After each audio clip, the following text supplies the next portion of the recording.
Welcome to another episode of The Financially Free Investor, where you will learn information and strategies on how to become financially independent by investing in real estate, something that is not taught openly in our society today. Financial freedom matters so you can live a bigger life, retire early, and do what matters most to you. Get ready to hear tried and true methods to becoming financially free with your host, Jordy Clark. Welcome in, everyone, to another episode of The Financially Free Investor. I am super excited to introduce you guys to someone who's becoming very quickly a friend of mine. Met him through GoBundance, Brian Lubin. Dude, stoked to have you on, buddy.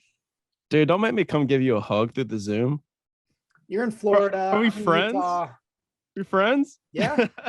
No, hey, buddy. No, happy to be on. Super pumped to talk to everyone today and kind of go through my story and most importantly, how it can apply to everyone listening. So yeah, excited. No, it's great. I wanted to get you on. I'm glad that you said yes before next week. So by the time this airs, you'll be doing something really cool. We'll get into it here in a second. But hey, man, maybe give us a 90-second overview of who you are and what's kind of led you to what you're about to do, because it's really cool. Sweet. Yeah. So my name is Brian Lubin, Atlanta, Georgia. I had a pretty traditional upbringing that none of you really care about. Sorry, middle-class white guy, not too crazy.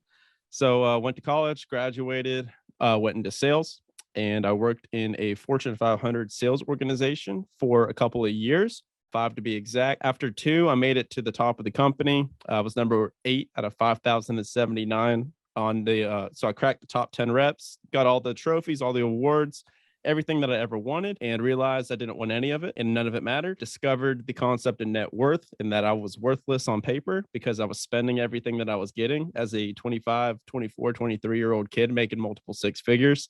And then I set out on a grand mission to build that net worth and get my freedom back. And now fast forward to the end of the story, essentially to where we are today, where now I have left corporate America. I'm 27 years old. And now I am getting on a one-way plane on next Wednesday, July 6th, to Greece. I'm going to live in Greece for a month and bounce around, travel around the world for a little bit. The goal right now is a year around the world. And right now, the checkpoint's going to be 6 months. So after Calvin's wedding in Singapore, December 28th, we're going to see where we're at and see if we want to keep going or if we want to come home. So that's where we're at. Man, I'm super excited to dive into this, to ask you a bunch of questions because, man, you guys are doing it. And I think there's a lot of limiting beliefs that you can help other people through. You know, maybe they're not at a point where they're just going to drop everything, go travel the world for a year, but having that freedom, that flexibility, all of those things, let's dive into that. So sure. How did you figure out net worth and the importance of that? So net worth. Yeah. So one of the biggest things that I would attribute to my development in my personal development and my wealth and success in general would be listening to the podcast, ironically, unironically, based off of the show and what we do now full time. So I was constantly in the car, always driving to and from appointments, to and from work in the car for hours a day. And I did the math. And I realized that if I were to listen to podcasts instead of music, even just 2 hours of podcasts a day would be 10 hours per week, Monday through Friday. And then that would be 40 hours per month. So as all of my coworkers were working and I was working alongside them, I was taking no extra time outside of work, getting a full work week, 40 hours of extra training and development that they weren't getting because I was listening to podcasts. So I got introduced to Bigger Pockets, a bunch of personal finance podcasts and shows like that. That's what really got the gears rolling. And that's actually how I got introduced to GoBundance as well, through David, Pat, and Tim being on a Bigger Pockets podcast and me hearing that and saying, wow, that sounds fantastic.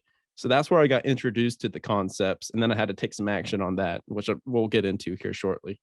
Yeah, no, that's awesome. So, I mean, just pushing yourself and figuring out like, hey, I got to learn, grow, led you down this path. So let's dive into that, man. That's right. Yeah, I mean, do you start buying real estate? You joined GoBundance, obviously, as I think I've said this before on our show, but GoBundance is a private mastermind where you either have to, well, you've got to be an accredited investor, which means, you guys can go look up what that means, but you had to build some net worth to be able to get into GoBundance, right? Mhm. So maybe lead us down that path. What'd you do? And we'll go from there. Sweet. Yeah. So I actually hit the accreditation through the income where you got the back-to-back over 200,000, that rule. So that's where I originally hit it. But yeah, to hit on your point, my journey of financial freedom isn't as sexy as most people would like it to be. But I want to use that as an example to people that are saying, oh, I can't do anything I want until I have like $10,000 a month coming in. Right. So for me, passive income right now, as I sit, is around $3,000, 3,500. It's not necessarily sexy. I've got 4 units that are rent by the room, so they cash flow fantastically, but I wouldn't say I'm a massive real estate investor, right? Especially in context to you and a lot of the guys. But what I do a really good job of is the frameworks around all of this stuff and how I built it to where I can have the maximum amount of lifestyle design and lifestyle freedom while I build all of this possible. So hopefully I can be even a little bit more relatable to people listening to where they're like, okay, this 27-year-old dude like figured it out somehow. And I know that guy's not smarter than me, so I can figure it out too. Yeah. So that's where I began, was getting my fixed expenses covered. And that's what I recommend to people. Instead of trying to cover your whole shebang, figure out what are your fixed monthly expenses and then find a way to cover that passively with passive income. So for me, it's like the $3,000 from the properties. When I move out of this unit, I've got moved July 6th. I have a friend coming in July 5th to take this one over. That's going to be another $1,000 in net cash flow because I'm already cash flowing net on this property while I live in it with 20% off the top with CapEx, all that good stuff, which people need to remember to account for. Then I'm going to rent my car out on Turo full time. So we're allotting $800 to $1,000 off of that. And I'm paying a friend 20%, so call that 800. So essentially we're looking at about $5,000 coming in without me having to lift a finger or do anything, which isn't entirely sexy, but what it does do is I own my car outright. I house hack. So I put everything's covered with my house. So that I've got a tenant upstairs paying the mortgage for me. And then the other one's going to be cash flowing. So those major expenses are gone. So I can use that to cover a lot of the load while I travel.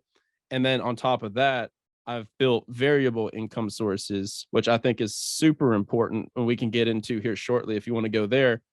I think that's the key in the next chapter that people are missing in the whole book of financial freedom, financial independence that was in part started by Bigger Pockets, 10, 15 years ago, where they started getting all this stuff rolling and the gears turning with the house hacks and everything. People were like, I want to be financially free, financially independent. And then nobody really had a conversation afterwards. So happy to go into that here shortly. Yeah. So super interesting. I think it's a phenomenal place you're at. You don't have kids yet, which is phenomenal. I know that's one thing that people, if they're listening and they have kids, they're going to be like, oh, I could never do this. I have kids. Yeah. Well, I'm here to tell you that just because Brian doesn't have kids and you do, doesn't mean that you can't do what he's doing. It just means you have to do it differently. Right. So I want to dispel that myth for anyone that's listening, if they may have it. Really, the whole reason we go after financial freedom and passive income, or what'd you call the other one? Financial freedom. Financial independence, passive income. No, it was like variable income. Oh, yeah. Variable income. So yeah, you have your fixed income and then you have your fixed, just like your fixed debt and your variable debt. You have fixed income, variable income. Okay. Yeah. And we'll go into that. I want to hear more about that and what you're doing, but I think it's really cool that you guys are taking this opportunity now to go travel the world before, we get some weird new virus that shuts the world down. Maybe I'll keep my tinfoil hat off for this conversation, but tomorrow's never guaranteed, right? No. So you're young, you guys are healthy, you might as well take the opportunity now. And again, now could be relative to everyone because, even if you're 70 years young, you still have time. You're healthier today than you will be tomorrow, kind of a thing, as we just progress as humans. But you found these ways to kind of, rent your car out and, you buy maybe a duplex and live in one half, rent the other out, or rent by the room.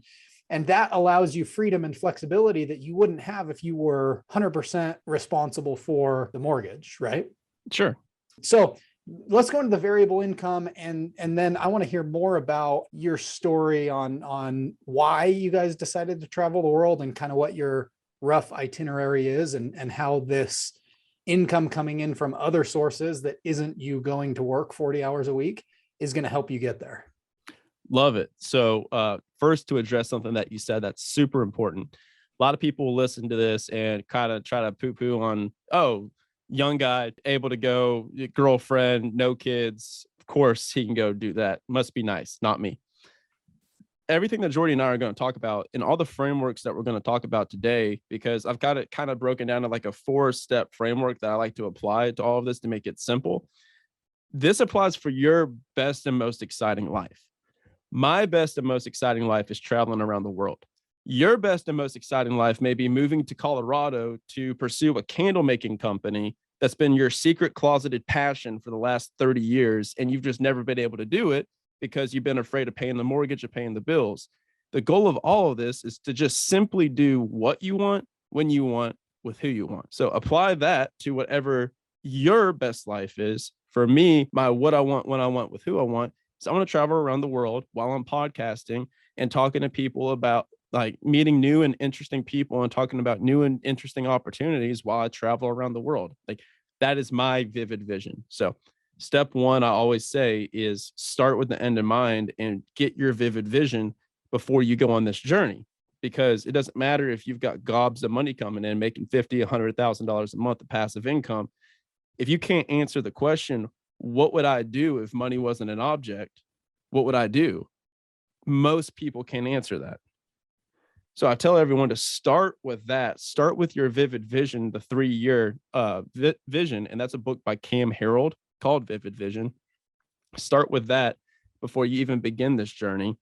So then I say, on top of that, step one, so I'd say that's step one. Step two, build your financial foundation to be able to cover your fixed assets. So that's what I just said, like I said before, with my house hacks. So this can be real estate. This could be dividend stocks, index funds. You could buy a car wash, a laundromat, a small cash flowing business. Just knock out that $5,000, $6,000 that you may need for fixed expenses.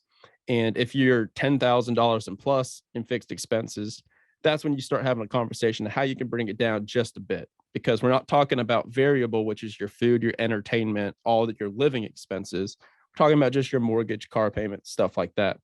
So then on top of that, step three is going to be doing your, what I call, so you've got your foundation built in step one and step two. Now you build your frame, which is going to be your relationships.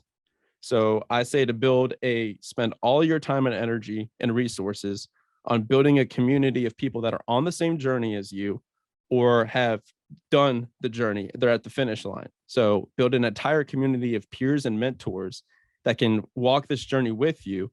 And then step four is going to be building businesses and partnerships with that community. So that's the 4th step that I kind of go through to apply for everyone. So for me, when it comes to the variable income, what I do is I created a podcast out of kind of thin air last September. And Jordy has been kind enough to be a guest on there. And it was a freaking awesome episode. So that is actually one of the income sources that I have. And that applies correctly and directly into the framework. So I got my unsexy foundation established with the house hacks and all that stuff. Like, that's not necessarily sexy. But then all of a sudden, I've got this podcast that I've got an affiliate relationship with a couple of different partners on. And then that's printing out anywhere from $7,000 to $12,000 a month. So I normally call that 9 to 10 right there. And then on top of that, I've got the real estate. So now you're looking at 15,000. And now I've got another couple of partnerships that I'm working with right now. That'll be another additional 5,000 to 10,000. So my goal number to do this trip was about 20,000 a month. That's what I wanted coming in financially. To do this through real estate alone would have taken me 5 to 10 years, most likely. Like, you can get that in an accelerated period of time. And Jordy will have people on his show that have done that because they're in GoBundance with us. But for the most of us, it's an easier path to take to create something and to build something, especially online, that you can do remotely. That's a faster way to be able to generate revenue to free up your time. So a lot of information. Jordan, I'll take a pause there and then we can kind of dissect it. Yeah, no, I mean, just to your point, like real estate's easy because I don't say real estate's easy, like Simple. it's just easy to do real estate, right? But It's simple. It's easy for people to grasp because conceptually they get, okay, I put 20% down on this property, and I'm going to return X amount of dollars. But the stuff you're talking about is interesting because it's not as tangible. It's harder to go, okay, well, what's my return on if let's just say someone create a course online, sure, underwater basket weaving or whatever, like insert whatever you're passionate about. And if someone creates a course and they sell it for $197 a month or $197 for the course, and they take X amount of hours, like that can be sold perpetually, right? And that's kind of what you're talking about, is something that it's leveraged like real estate. But the difference is, in my mind, and correct me if I'm wrong, but the difference is it's less capital intensive. So it's not like you have to go and invest $10 million to be able to get $10,000 a month in passive income. Because that's the one downside to real estate, is it can be very capital intensive. But like things that you've done to monetize the podcast, for example, like that, it's pretty leveraged, right? Like doing a podcast, you can reach who knows how many people, and it kind of lives in cyberspace forever. So maybe let's touch base on that, and people can get an idea on what they can do to create other lines of income, because the average millionaire has 7 different lines of income, or just, businesses or other opportunities that pay them, kind of like this affiliate stuff you're talking about. So let's dive in there a little bit, because really that's something that gets overlooked a lot. But really looking at your story, like, dude, that's how you're able to pretty much leave everything. Is a big majority is that versus real estate, which is different than a lot of the other guests I've had. So let's go into that. Yeah, because that's my lane. Like, I already came to the realization that if I wanted to build a 7-figure house flipping operation, I would have done it by now, because I have the resources. Like, I'm a text message away from you and a bunch of other people that have already done it. So I could just simply do it. And I don't want to. And that's important. That's important to know. Like, find out what your lane is and stay in that lane. And for me, it's creating this media company, like Action Academy media company. Maybe call it Action Media. I don't know, but I'm building a community and I'm playing a compound game here, like you said, to where it's doubling every single month. So it's not like a linear curve. It's not like just 5%, 5%. It's a giant bell curve. But to answer what you were saying, here's what I think is missed in the conversation of financial freedom. People talk about getting this number, which is normally $10,000 a month by default, is kind of what people mentally default to, is saying that I can live my dream life doing whatever I want to do once I have $10,000 a month. Here's my challenge, right? So like I said about the vision, I do a podcast because that is my number one passion in freaking life, is doing my podcast. I do it for free, and I do it for free. I'm channeling thousands of dollars of my money into my show every single month for advertising and stuff like that, so I can grow it. The goal is to find out what passionate income you want to create. So I say it's going from passive income to passionate income, because here's my challenge to all of the community and all of the knowledge that we have so far about financial independence. We get to there, and if you have the dedication, the discipline, the economic prowess, the investing knowledge to be able to become financially free and financially independent, I would venture to say that you aren't the type of person that wants to just lay on the couch or lay on the beach, right? Like, that's not going to be fulfilling to you, because we talk about achievement and fulfillment. And so the goal is to be able to not stop working, but have work optionality. And that's what Alex Hormozy talks about a lot. And I really love that he talks about it, because he's got all the money in the freaking world. He said, I'm not here to sell you anything, because he doesn't have to. But now he does this for impact and because he enjoys doing it. The goal is to find what income sources you can make with what people that fire you up. And then that goes back to doing what you want, when you want, with who you want. So like for me, I do a lot of stuff with GoBundance. I only will exclusively partner and do any kind of revenue with GoBundance members now. Like, that's just it. And that was one of my goals when I was still working my corporate job. I was like, okay, all of my best friends are GoBundance guys. So I'm going to hitch my wagon to whoever needs help. And I can be able to almost be like essentially a consultant and kind of bounce around between different people and work with who I want and how I want and scratch whatever itch needs to be scratched for them so that we can partner and all of us win together while I'm able to go travel and build something that's meaningful and fulfilling to me. Does that make sense? Yeah. So that's the point I'm trying to get across. And for everyone, every single one of us has a zone of genius, right? Every single one of us has a passion project. And if you haven't found it yet, it's just because you're afraid to fail. So you're not even trying. So the goal is you just have to go keep trying until you find out what your thing is and just go all in on that thing. Because I'm sorry, but making money online is a lot easier than people make it out to be. And there are people that are restoring old wooden clocks on TikTok making millions of dollars. Like, there's a niche for everything. Like, there are people popping pimples on YouTube. I have a friend making mid six figures on YouTube by not even streaming the video games. He's a biology major. He works for the CDC. He talks about the molecular makeup of the monsters in the video games that do not exist. That's his YouTube channel. And he's making like $200,000 a year. Yeah, just to piggyback on that, one of my neighbors, he's super passionate about supercars, right? And I think most people like cars. Anyways, he's like all about them. And I like cars, they're nice, but I wouldn't say I'm like fanatic about them. Sure. But he's fanatic about it. And so he actually, stumbled into vlogging, and he's got a Bugatti, he's got a Ferrari, a couple Ferraris, a couple Lamborghinis, like a couple Porsches. Dude, he's got everything, right? He's got like this Jeep that's huge lifted, and it's a 6x6. So they've done like modifications to it. And he just like, dude, it's just videos about his life that he just edits and makes it entertaining.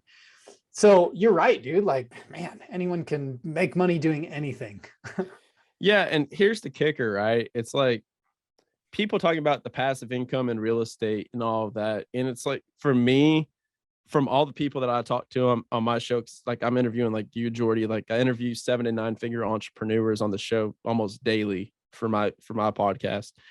And my best life is having a combination of fast income and slow income.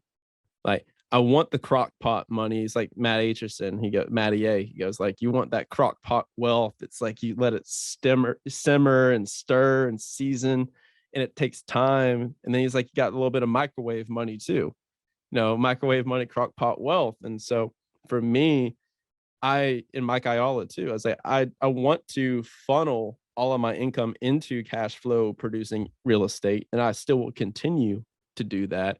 But I also want to be an income generating machine, because let's call it what it is. Like, this season of our lives, like that's what we're meant to do. We're meant to go out there and kill it. So while I am, about to travel the world, I have no intention of slowing down. I'm only going to speed up. I'm just changing my location, because this is what I want to do. I want to go and just build, and just give everything that I've got, because I'm sure you can attest to this. When you leave your corporate job and you're doing your own thing, you're essentially working twice the hours, honestly. Yeah. But if it's something that you love doing, it doesn't feel like work, which is the idea, right? Yep. That's awesome. So, dude, tell me about your guys' dream to travel the world for a year. You're not going to have a home. How does your girlfriend feel about that? Oh, Lord. And what's your guys' itinerary? Just rough idea. You're spending a month in Greece. Why Greece? Right? Like, let's go into that. Yeah. Greece has been on the bucket list for years. I may have seen a YouTube video of it when I was in high school or something, to where it's like, that's where rich people go. And, I try to nickel and dime it when I was first planning it out. And then Aaron West and a bunch of people that were like, dude, do not try to nickel and dime Mykonos. Like, like, just go for it. And so I got us a really, really cool, really nice spot everywhere. We're doing Mykonos, Santorini, and the island of Crete for 3 weeks. And I've got us really nice spots everywhere. And it's all paid for and done. So that's just been my front and center of my vision board and my bucket list for the longest time. Afterwards, I'm not quite sure. I've got a general framework, but also I am in the process of reading the Surrender Experiment. I'm not sure if you read that book. No. The author's name escapes me, but essentially it was this dude that was super into meditation, and he just started surrendering to life because his whole concept was like life has a tendency to work itself out if you will simply allow yourself to take advantage of the opportunities that life presents to you. And I'm sure that you can agree with me, especially for people listening. Whenever you're operating at a very high frequency, you tend to have opportunities just kind of get drawn to you like a magnet, right? And so his whole thing is he was like, I'm just going to surrender to whatever happens. And I'm going to take the idea of if I like something or if I dislike something completely out of the picture. And I'm just going to deal with what is, because that's what life is. He's like, I'm just going to deal with what is and then just go with whatever is presented in front of me. And that's kind of my idea, because anybody that's traveled extensively knows that it's never the stories that you tell when you come home are never ones that you planned for 3 months in advance. Yeah. So it's always, oh yeah, we met this couple while we were at the pool, and then we ended up going on this like safari with them or something like that. Like, so I'm allowing room for that to happen. Now, probably we'll have a rough draft. Like if I were to give you a rough draft first edition, I'd say that we'd probably do Greece, then probably Spain, Barcelona, Ibiza for a little bit just to scratch the party itch, Croatia, because we got a music festival over there, and then Southeast Asia, probably Thailand, Bali, and then Singapore for Calvin's wedding. And then after that, I would say that we'd probably go over to Brazil, where my girlfriend is from and has a lot of family, and then work our way back up through South America. But Brian of old would have said, that's the plan, hard and straight. That's what we're doing. But now I've done a lot of growth in the last couple of months, and I realized that's an inferior way of going about it. So I'm up and open for just about any possibility that comes my way. So I'm just flowing with it, working with life instead of against it. And for people listening, you may be like, oh, wow, this guy's full of shit. But hey, it's worked for me so far, huh? Like, yeah, no, and I'm excited to see where the flow of your life takes you for the next year, right? Like we'll link to your social media so people can follow along too as you do this. But it's really cool, and the whole time you've been talking, I've just been thinking about the 4-hour work week, right? Absolutely. And like you're literally going to go live it, where you're going to work.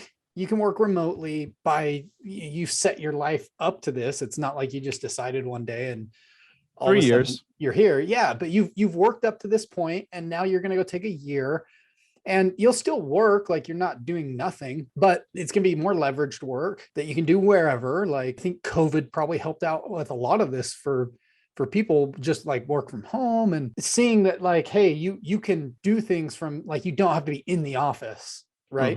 But anyways, the point I was getting at is like, this is what I love about financial independence, or, just buying assets or investing in yourself, because like, had you not invested in yourself and joined GoBundance and done all these other things, like it wouldn't have led you to this point. And the reason I say all of this is you're now like living a mini retirement. This is stuff that most people like, they're like, when I'm 65, I'm going to go and do this. And the thing that I truly admire is you're like, no, I don't want to do this when I'm 65. Like maybe you will. You're doing it in your 20s, which again, if people have passed their 20s, like don't discount that. Just go, hey, I'm 34. Like, could I do this at 38 kind of a thing? And you're taking a year off, and the life experiences you guys are going to have, and just the culture experiences, like it's going to make you a more well-rounded person.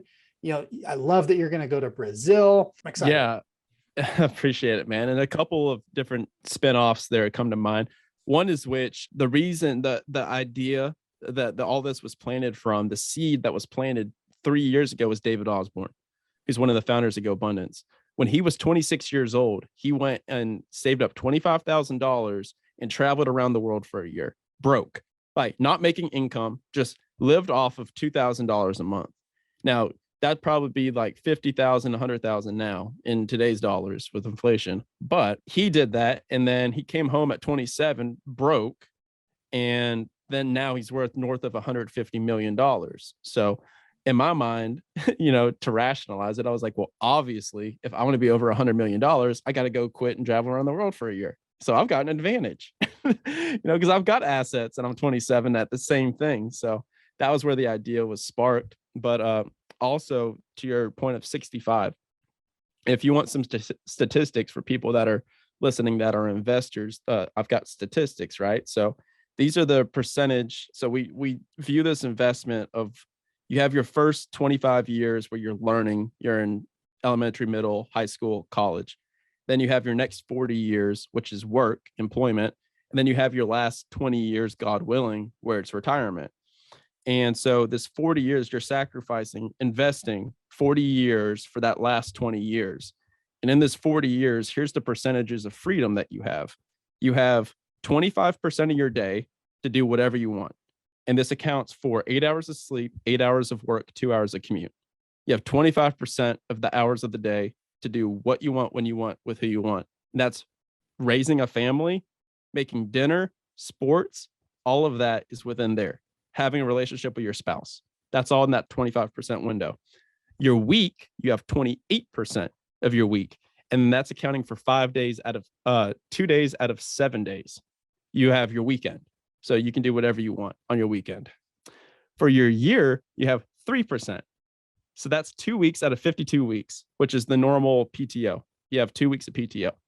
So that means that on average, you're allowed to enjoy for 40 years of your life, you are spending 75% of your days, like 72% of your weeks, and 97% of your year doing something that statistically most of us are not even passionate about in our jobs. We're investing that for 40 years to maybe have the shot of going when we're like 65 to enjoy something maybe. And we talk about real estate and exit strategies and all that.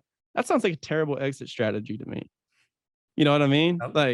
And I'll close it out with this story. So I've already said financially what got me here, like what sparked it. Philosophically, this is what sparked it. I went to Rome. Went and saw the Sistine Chapel. And in the back of the Sistine Chapel, you have this staircase. You have this door in the back right of the Sistine Chapel. Go through the door, go up this long spiraling staircase to get to the top of St. Peter's Basilica. And then when you get to the top, the roof, you can go out and see all of Rome and all of the Vatican from the top. It's the most beautiful view in Rome, bar none. To get up to the top is very difficult. And it was challenging for me. It took about 20 minutes to climb up this staircase. And as you climb, there are different little outcroppings for people to go and turn around and rest because they're either physically unable or too old to make the climb. And so that was my moment where I had my epiphany, because as I climbed, I was looking at these people and I was like, man, all of these people did things the right way that they were supposed to do. And they did exactly what they were supposed to do. They worked their tails off. Now they're 68 years old and they're trying to climb up to the top of this tower and they physically are unable to. I was like, I don't want to be that. I don't want to wait until then to experience this that I'm experiencing right now.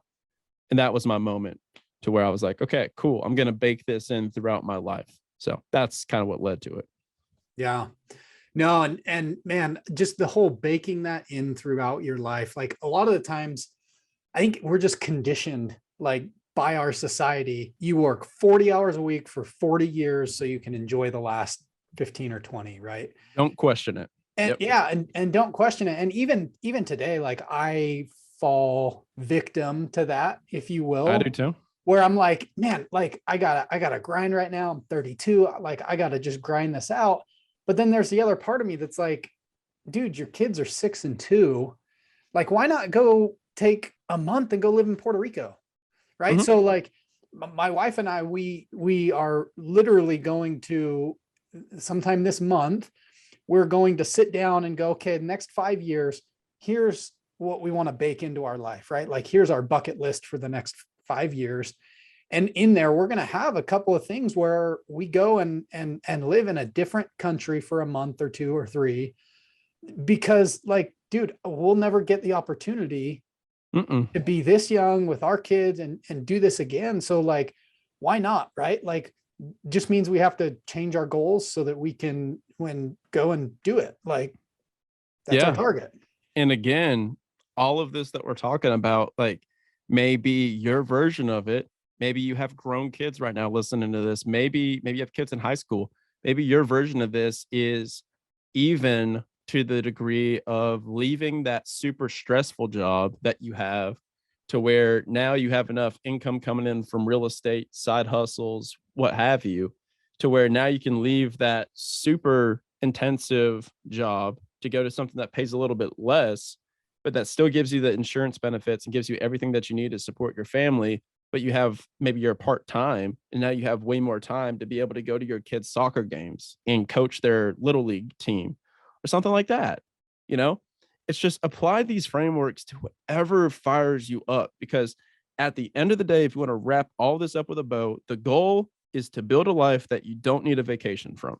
That's it. Amen. That's the goal. Yeah.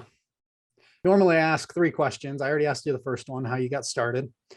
The second one, I think you just answered. What's the one thing you'd tell someone who's working towards financial freedom? I would say have a powerful enough vision to pull you towards something instead of running away from something. Oh, If you're running away from your job just because you hate your job and you're like, hey man, I hate my job. I can't wait to get out of this thing. But you have no idea, like you have no why pulling you. It's going to take you 10 times as long, because I've already done that. I've already quit my job, went over to another job, quit that job, went back to my original job. I've already played that game. I've danced that dance. It doesn't work. So the only way that you can do this with grace, essentially too, is to just be able to have such a strong vision of what you want your life to look like that it pulls you. And then you can just gracefully exit your job without all that animosity in your system, because that just messes things up, man. yeah, that's so good. The third one was, knowing what you know now, what would you have done differently on your journey to financial freedom or financial independence, or being a badass that's going to go travel the world for a year because of your passive income? What would I do differently? I would stop making it about me and start making it about we sooner. I've realized on my journey, especially over this last year having the podcast, that once I shifted my focus to how do I provide the maximum amount of value to people, as many people as I can every day, as soon as I shifted my focus to how do I provide value instead of just me, how do I build a real estate portfolio, isn't a big enough question. Like, how do I provide as much value as I can to as many people?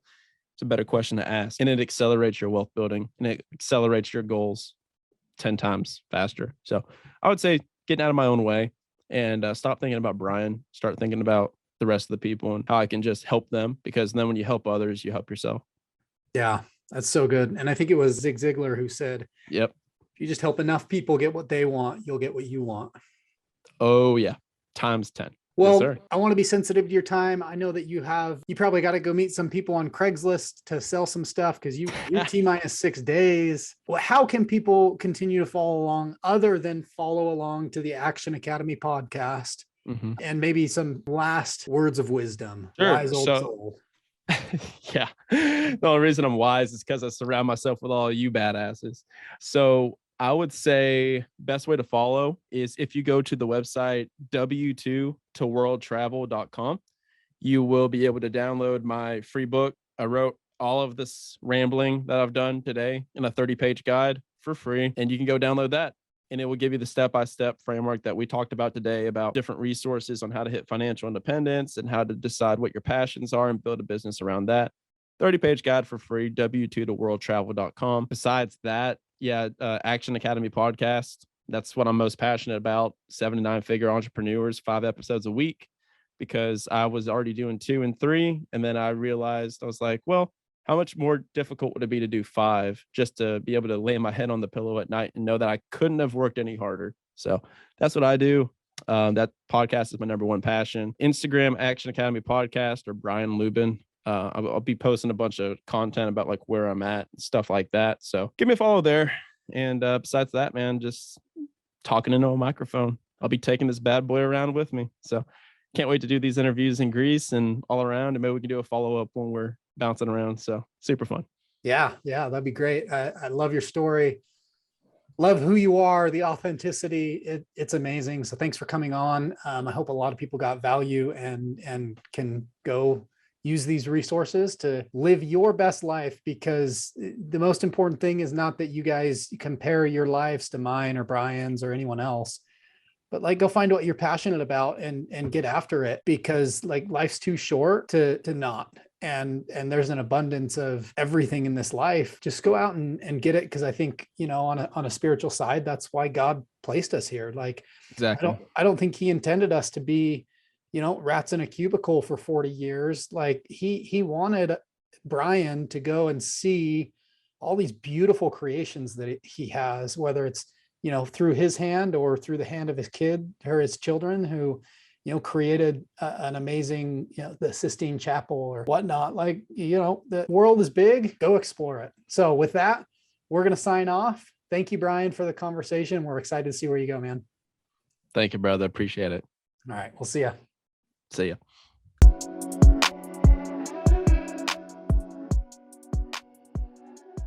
Thank you for joining me for another episode of The Financially Free Investor. If you found value in this episode or know someone who would find value in this information, please share with them, subscribe, and send us a review.